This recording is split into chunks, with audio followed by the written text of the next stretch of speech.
سبح اسم ربك الأعلى الذي خلق فسوى والذي قدر فهدى والذي أخرج المرعى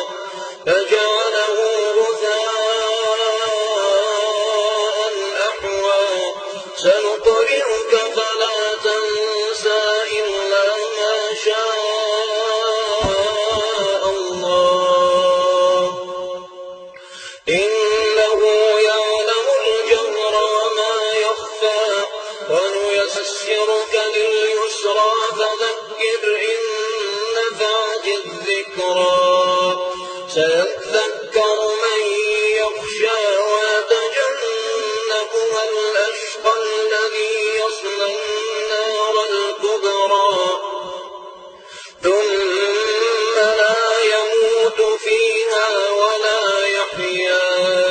قد أفلح من تزكى